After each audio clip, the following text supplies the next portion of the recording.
All right, people. When we back on the presidential debate, Smelly Style Part 2, and we got about 20 seconds till we actually get into the introduction of the candidates. You know what I'm saying? It's gonna be coming up to do their thing. We're gonna listen in live. You know what I'm saying, to some of the questions. You know what I'm saying, and take a break, listen to a little music. You know what I'm saying, and do what we does. You know what I'm saying? It's going down real big here. And here we go. Teleprompter says, good evening from the Magnus Arena at the University of Denver in Denver, Colorado. Oh, okay. That's a nice screen. All right. And how do people not see that? Because he sees all that. Oh, okay. So we only seeing him, and then the camera angles are angled so you never see the teleprompter. Oh, okay. That's what's up. Now, people, I do have, some background, you know what I'm saying? I do have some background in camera production, you know what I'm saying? I went to TBC and Tampa Bay Community Network and got my couple of certifications, you know what I'm saying, and all that kind of good stuff. So I can produce a show, you know what I'm saying, run a show, run the cameras and all that. And that's how we do. So, anyways, go to votesmart.org, all my Floridians out there if you want to. Or just Google, you know what I'm saying, Florida ballot measures, and it'll pull up all the ballot measures. So, okay, they announced in 30 seconds. Let's see what we can get up here. Hold on, let's see if we get some music going on. What's the latest? Have a terrific evening for all of you and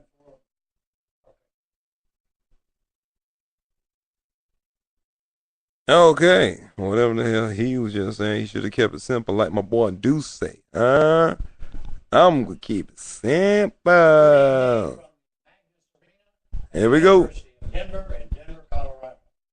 I'm gonna add some jazz to it, people. So welcome you to the first leave that. 2012 presidential debates between President Barack Obama, Democratic nominee, and former Massachusetts Governor Mitt Romney, the Republican nominee. This debate and the next three, two presidential, one vice presidential, are sponsored by the Commission on Presidential Debates.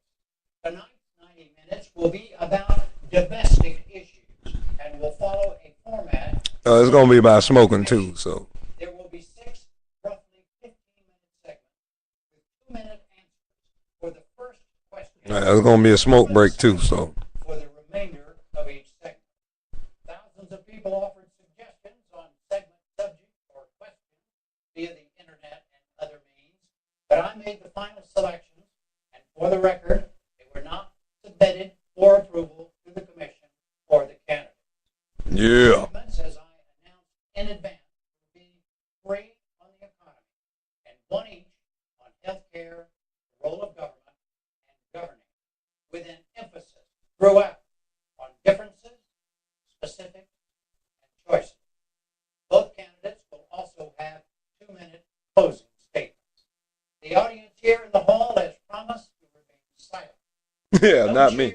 applause, boos, hisses, I'm doing all that shit. noisy, distracting things, so we may all concentrate on what the candidates have to say. I'm doing all There that is a shit. noise exception right now, though, as we welcome President Obama and Governor Romney. All right, pimps. Check my boy out. Pivot to the stage. Look at Romney. Romney all still. Boy, Obama coming out there. You know what I'm saying? Are you ready? I'm finna kick your ass. That's what he telling them. You ready? Or I'm finna kick your ass. All right. The candidates have officially came out on stage, people. You know what I'm saying? This is officially the presidential debates, Smelly Style Part 2. We are live, broadcasting to you from Tampa, Florida. You know what I'm saying? And we're going to be listening in, y'all. Let me get this music started. Segment 1, and let's begin with Joe. What are major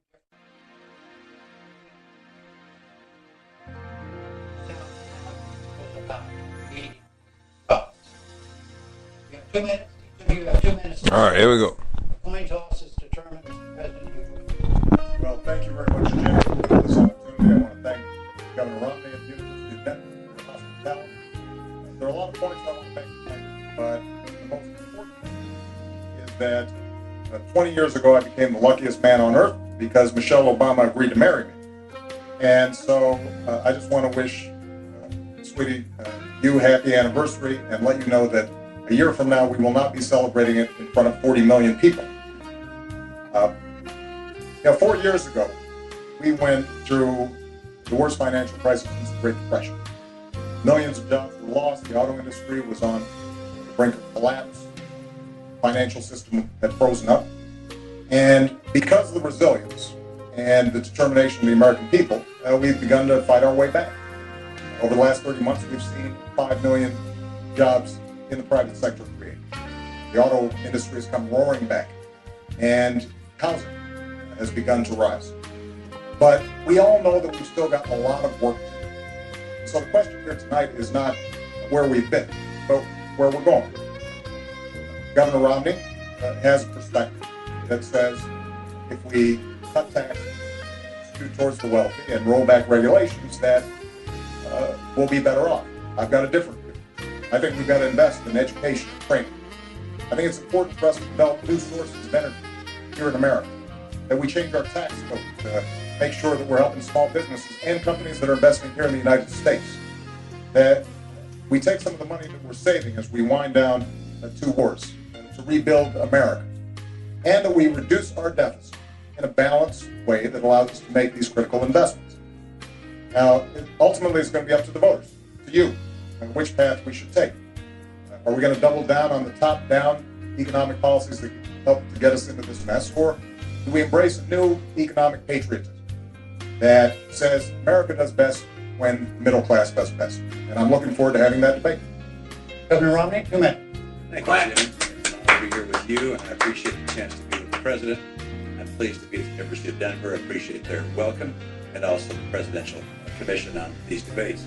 And congratulations to you, Mr. President, on your anniversary. I'm sure this was the most romantic place you could imagine, here with me. So congratulations. I've had the occasion over the last couple of years of meeting people across the country. I was in Dayton, Ohio, and a woman grabbed my arm and she said, "I've been out of work since May. Can you help me?" Ann yesterday was at a rally in Denver, and a woman came up to her with a baby in her arms and said, "Ann, my husband has had 4 jobs in 3 years, part-time jobs. He's lost his most recent job, and we've now just lost our home. Can you help us?"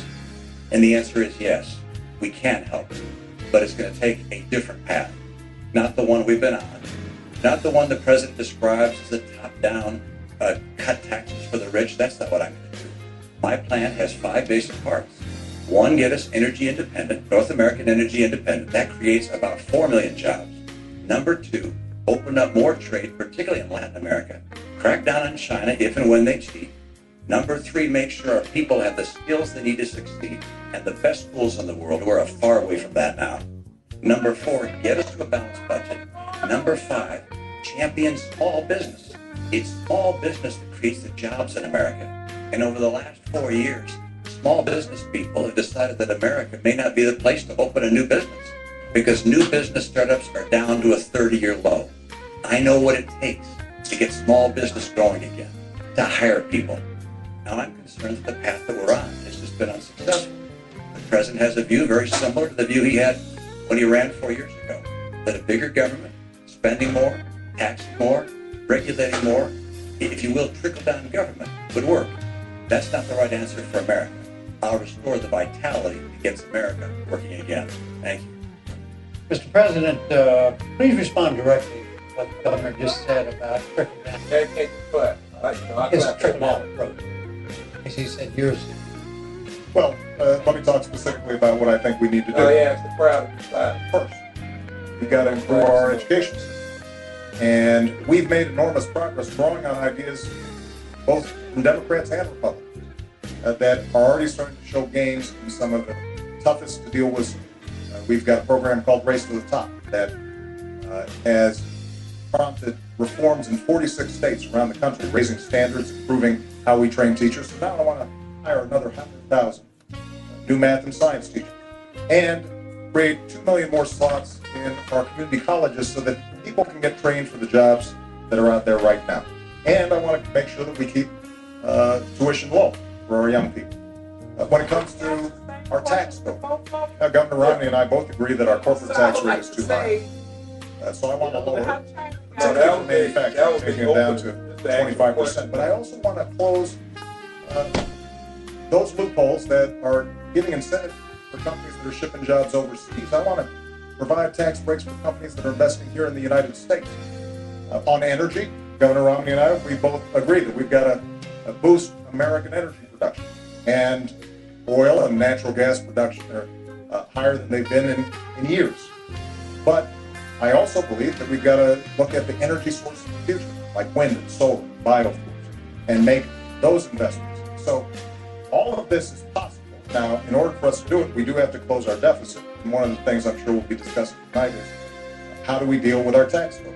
And how do we make sure that we are reducing spending in a responsible way, but also how do we have enough revenue to make those investments? And this is where there's a difference, because Governor Romney's Central Economic Plan calls for a $5 trillion tax cut.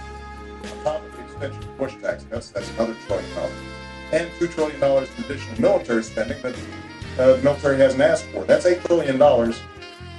How we pay for that, reduce the deficit, and make the investments that we need to make without dumping those costs on the middle-class Americans, I think is one of the central questions of this campaign.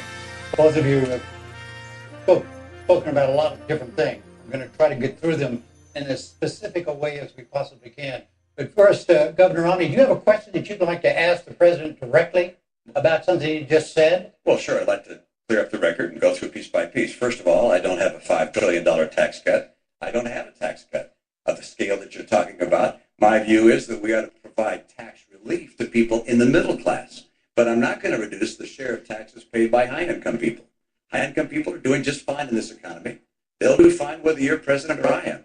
The people who are having a hard time right now are middle-income Americans. Under the president's policies, middle-income Americans have been buried. They're just being crushed. Middle-income Americans have seen their income come down by $4,300. This is a tax in and of itself. I'll call it the economy tax. It's been crushing. At the same time, gasoline prices have doubled under the president. Electric rates are up. Food prices are up. Health care costs have gone up by $2,500 a family. Middle-income families are being crushed. And so the question is how to get them going again. And I've described it. It's energy and trade, the right kind of training programs, balancing our budget, and helping small business. Those are the cornerstones of my plan.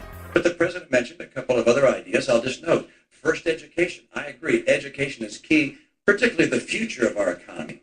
But our training programs right now, we got 47 of them housed in the federal government, reporting to 8 different agencies. Overhead is overwhelming. We got to get those dollars back to the states and go to the workers so they can create their own pathways to getting the training they need for jobs that will really help them. The second area, taxation. We agree we got to bring the tax rates down, and I do, both for corporations and for individuals. But in order for us not to lose revenue, have the government run out of money, I also lower deductions and credits and exemptions so that we keep taking in the same money when you also account for growth. The third area, energy. Energy is critical, and the president pointed out correctly that production of oil and gas in the U.S. is up, but not due to his policies, in spite of his policies. Mr. President, all of the increase in natural gas and oil has happened on private land, not on government land. On government land, your administration has cut the number of permits and licenses in half. If I'm president, I'll double them and also get the oil from offshore in Alaska, and I'll bring that pipeline in from Canada. And by the way, I like coal. I'm going to make sure we can continue to burn clean coal. People in the coal industry feel like it's getting crushed by your policy. I want to get America and North America energy independent so we can create those jobs. And finally, with regards to that tax cut, look, I'm not looking to cut massive taxes and to reduce the revenues going to the government. My number one principle is there'll be no tax cut that adds to the deficit.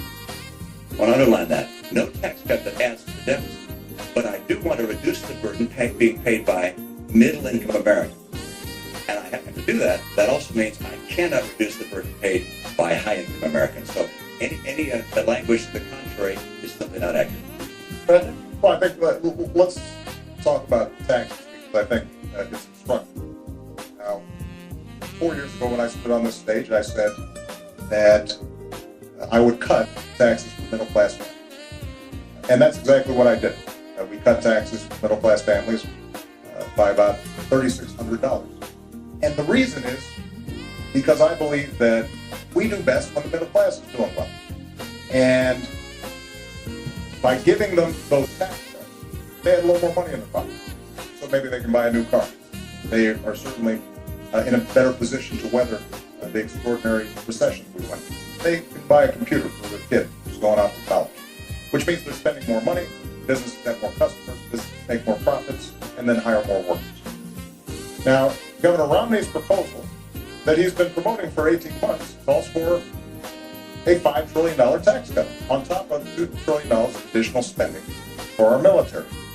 And he is saying that he is going to pay for it by closing loopholes and deductions. The problem is that he's been asked over 100 times how you would close those deductions and loopholes, and he hasn't been able to identify them. But I'm going to make an important point here, Jim.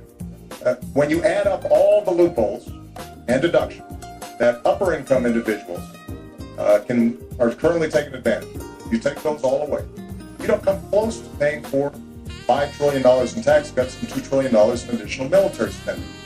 And that's why independent studies looking at this said the only way to meet Governor Romney's pledge of not reducing the deficit or not adding to the deficit is by burdening middle-class families. The average middle-class family with children would pay about $2,000 more. Now, that's not my analysis. That's the analysis of economists who have looked at this. And that kind of top-down economics where folks at the top are doing well, so the average person making $3 million is getting a $250,000 tax break, while middle-class families are burdened further, that's not what I believe is a recipe for economic growth. All right. What is the difference? Let's just stay on tax. But I get right. Yeah, let's just stay on tax for a moment. Well, but What is the difference? firstly, everything you just said about my tax plan is inaccurate. All right. So if the tax plan he described were a tax plan I was asked to support, I'd say absolutely not. I'm not looking for a $5 trillion tax cut. What I've said is I won't put in place a tax cut that adds to the deficit. That's part one. So there's no economist can say Mitt Romney's tax plan adds $5 trillion if I say I will not add to the deficit with my tax plan. Number two, I will not reduce the share paid by high-income individuals. I know that you and your running mate keep saying that. I know it's a popular thing to say with a lot of people, but it's just not the case. Look, I got 5 boys. I'm used to people saying something that's not always true, but just keep on repeating it and ultimately hoping I'll believe it. But that is not the case, all right? I will not reduce the taxes paid by high-income Americans. And number 3, I will not, under any circumstances, raise taxes on middle-income families. I will lower taxes on middle-income families. Now, you cite a study. There's 6 other studies that looked at the study you described and say it's completely wrong. I saw a study that came out today that said you're going to raise taxes by $3,000 to $4,000 on middle-income families. There are all these studies out there. Let's get at the bottom line. That is, I want to bring down rates. I want to bring the rates down, at the same time lower deductions, exemptions, and credits, and so forth, so we keep getting the revenue we need. And you think, well, then why lower the rates? And the reason is because small business pays that individual rate. 54% of America's workers work in businesses that are taxed not at the corporate tax rate, but at the individual tax rate. And if we lower that rate, they will be able to hire more people. For me, this is about jobs. Right. This is about That's getting what we jobs started. for the American people. Yeah. Do you challenge what the governor just said about his own plan? Well, for 18 months, he's been running on this tax plan. And now, 5 weeks before the election, he's saying that his big, bold idea is never mind.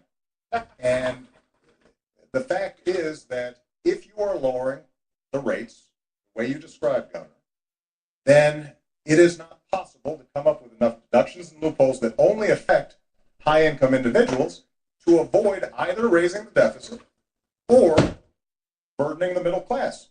It's math. It's arithmetic. Now, Governor Romney and I do share a deep interest in encouraging small business growth. So at the same time that my tax plan has already lowered taxes for 98% of families, I also lowered taxes for small businesses 18 times. And what I want to do is continue the tax rates, the tax cuts that we put into place for small businesses and families.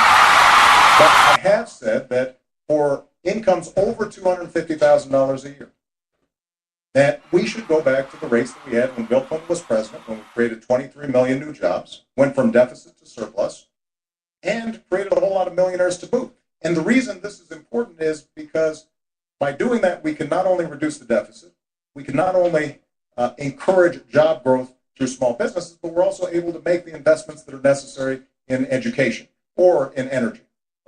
And we do have a difference, though, when it comes to definitions of small business.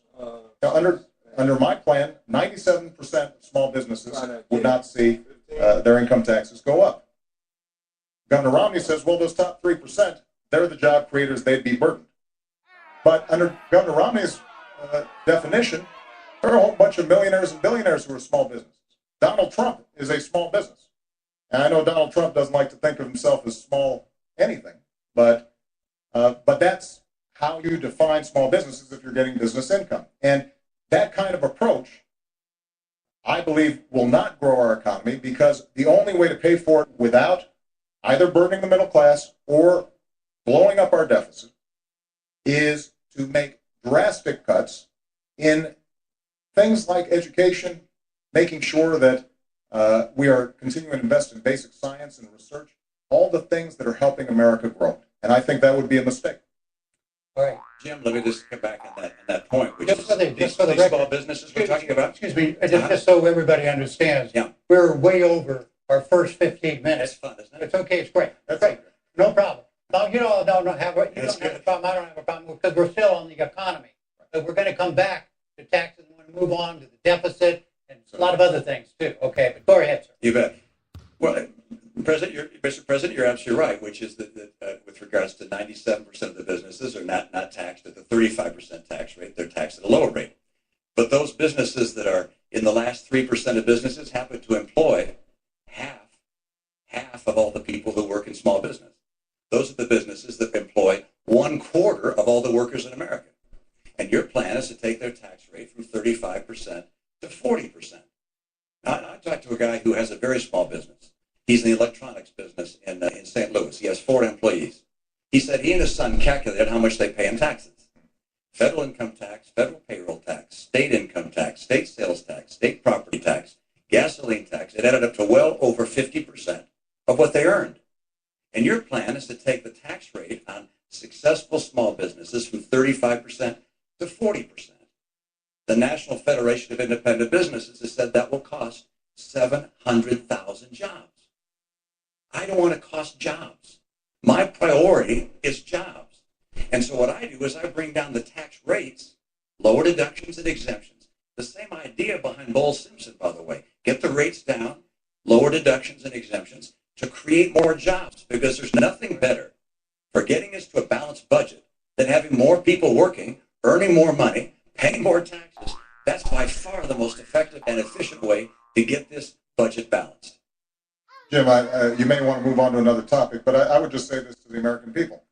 If you believe that we can cut taxes by $5 trillion and add $2 trillion in additional spending that the military is not asking for, $7 trillion, just to give you a sense, over 10 years, that's more than our entire defense budget.